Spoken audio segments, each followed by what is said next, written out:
Oke, Assalamualaikum warahmatullahi wabarakatuh.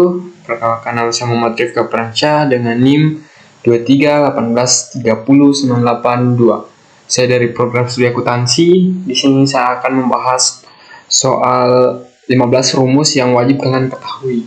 Oke. Di sini saya telah menyiapkan data atau tabel yang ingin kita gunakan untuk memakai rumus tersebut. Oke, rumus pertama yang kita akan gunakan yaitu sum. Rumusnya yaitu sama dengan sum buka kurung, lalu kita dari MT 80 90 95 tutup kurung, lalu enter. Inilah hasil dari total nilai MTK, IPA, dan IPS. Langsung ke bawah. Kita langsung saja ke rumus kedua yaitu average atau mencari nilai rata-rata. Kita sama dengan average, lalu buka kurung, lalu kita tutup kurung, enter. Inilah nilai rata-rata dari murid bernama Andi atau nilai dari MTK, IPA, dan IPS. Kita langsung klik tanda kotak di bawah kanan, langsung saja. Kita lanjut ke rumus count. Oke, count kegunaannya itu menghitung berapa jumlah data. Oke, kita langsung saja sama dengan count berkurung, lalu kita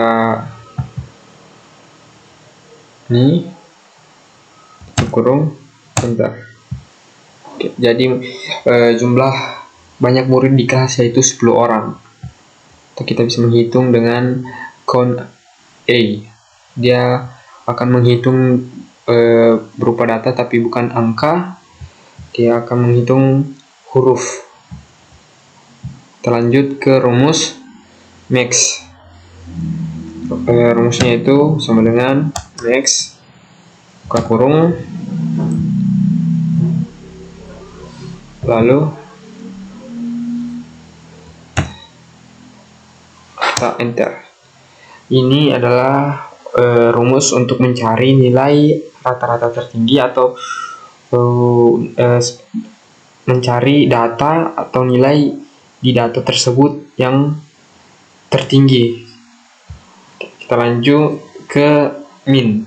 Oke, kegunaan rumus min ini sebaliknya dari max. Kita akan mencari nilai data yang terendah. Sama dengan min buka kurung, lalu kita klik lagi rata-rata nilai, tutup kurung, enter. Jadi sesimpel itu ya untuk mencari nilai rata-rata terendah tertinggi. Kita lanjut saja ke if, atau kita akan mencari status murid yang lulus dengan rumus sama dengan if buka kurung, lalu kita akan klik rata-rata nilai lebih besar dari 65 titik koma tanda kutip lulus tanda kutip lagi koma tanda kutip lagi tidak lulus. Oke, tanda kutip 2 lagi lalu tanda kurung. Oke, kita enter saja. Oke, mungkin ini cara untuk mencari suatu karakter berdasarkan nilai atau kita akan memasukkan berapa sih misalnya gini, data yang tersedia itu 88,3 dan batas untuk lulus yaitu 65. Kita mencari data-data kriteria. Oke, kita lanjut saja ke rumus count if. Di sini kita pakai rumus count if yaitu count if berkurung, kita cari di sini, kita klik, lalu titik koma, tanda kutip, karena kita ingin mencari banyak murid yang lulus, jadi kita akan masukkan titik petik 2, lulus, tanda petik 2 lagi, tanda kurung, enter. Jadi murid yang lulus yaitu 6. Jadi kita hitung 1, 2, 3, 4, 5, dan 6. Oke, sudah sesuai dengan data. Kemudian kita lanjut ke rumus ke-8, yaitu sum if. Sama dengan sum if buka kurung. Di sini kita akan mencari menggunakan kata kunci ini status lulus. Kita titik koma, karena kita ingin mencari lulus, kita klik lagi, lulus, tanda petik 2 lagi, tanda koma. Lalu karena kita ingin mencari jumlah total nilai murid yang lulus, kita akan klik ini untuk total nilai, tutup kurung, enter. Jadi ini hasil total nilai dari murid yang lulus. Oke. Untuk rumus yang terakhir kita akan menggunakan average if sama dengan average if kurung. Di sini kita akan mencari nilai rata-rata yang lulus. Berapa sih nilai rata-rata yang lulus? Oke. Pertama kita di sini sama seperti yang tadi, koma, lalu tanda petik 2 karena kita cari yang lulus saja. Tanda petik 2 lagi, lalu titik koma, klik di bagian rata-rata nilai karena kita ingin mencari rata-rata nilai murid yang lulus. Ke kurung, tutup kurung, enter. Jadi inilah hasil dari rumus sum, average, con, max, min, if, con if, sum if, average if. Oke, kita lanjut lagi ke rumus ke-9. Oke, di sini kita lanjut ke rumus ke-10. Di sini ada rumus concatenate. Concatenate itu kegunaannya yaitu menambahkan, misalnya gini, SDN 14 pagi, begitu. Kita langsung saja sama dengan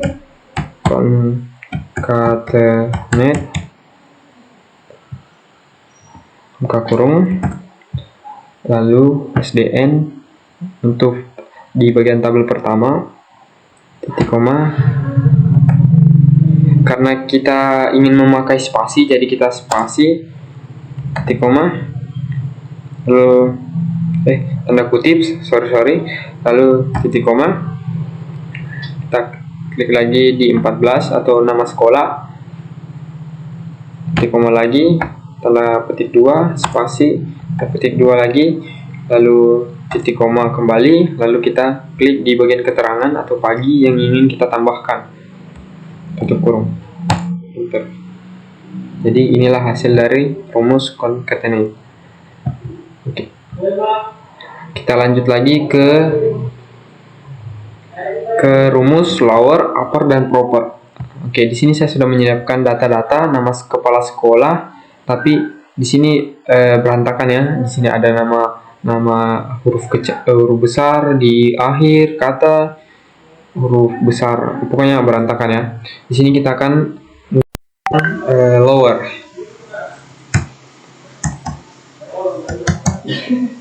Oke, kegunaan lower sendiri kita akan bisa mengubah kalimat tersebut yang ingin kita rubah menjadi huruf kecil. Kita klik ini, lalu tanda kurung, enter. Oke.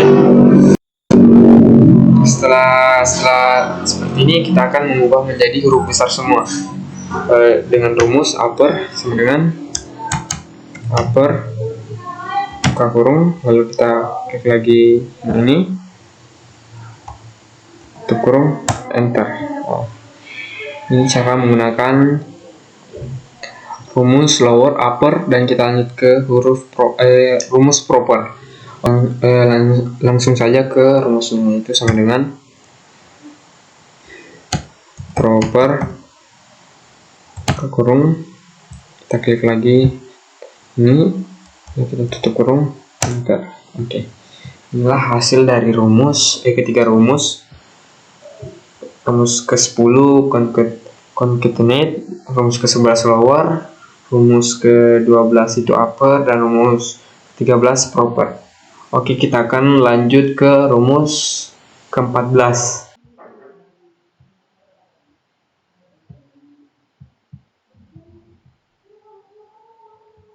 Oke, di sini saya akan melanjut ke rumus ke-14, yaitu ini VLOOKUP dan HLOOKUP. Apa sih bedanya VLOOKUP dan HLOOKUP? Oke, bedanya di sini.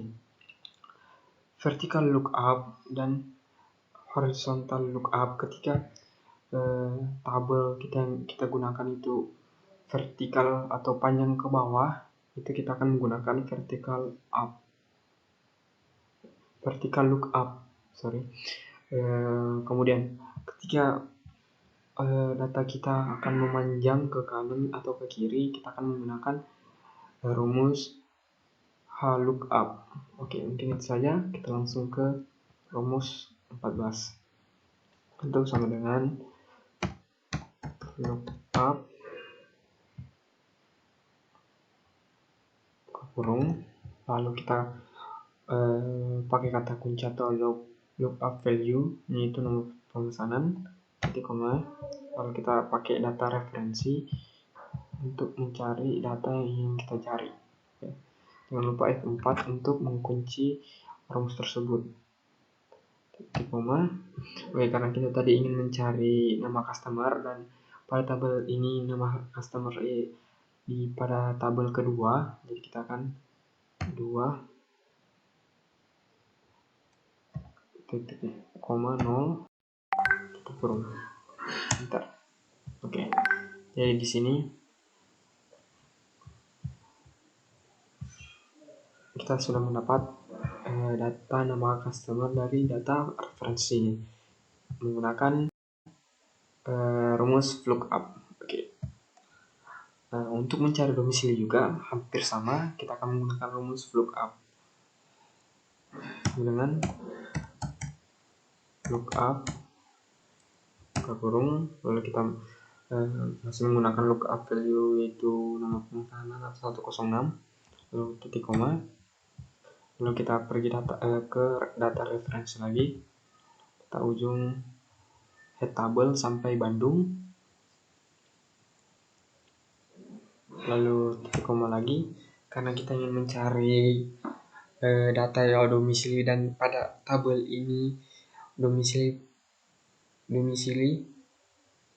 ada pada tabel keempat, jadi kita akan 4 titik koma 0 tutup kurung, enter.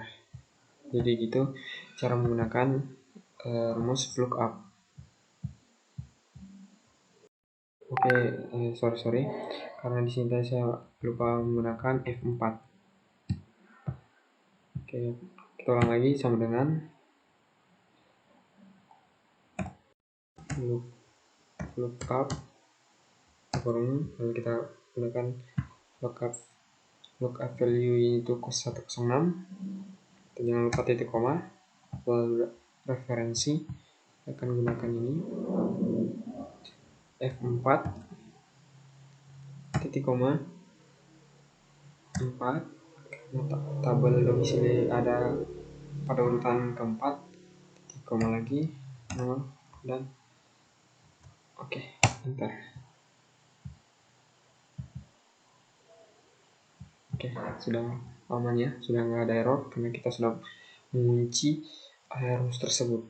Oke, Dan untuk lama pengiriman, dan kita lihat tabel referensi untuk mengambil datanya, yaitu tabel miring atau horizontal atau memanjang ke kanan atau ke kiri.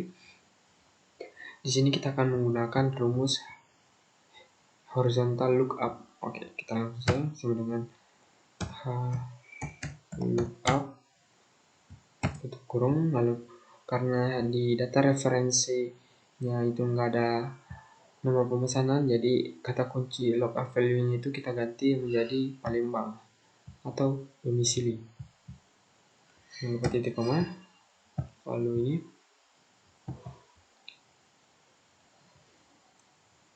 jangan lupa F4, lalu titik koma, karena kita ingin mencari lama pengiriman dan lama pengiriman ada di pada nomor urut 2, jadi kita akan tulis 2 titik koma lagi 0 tutup kurung, enter.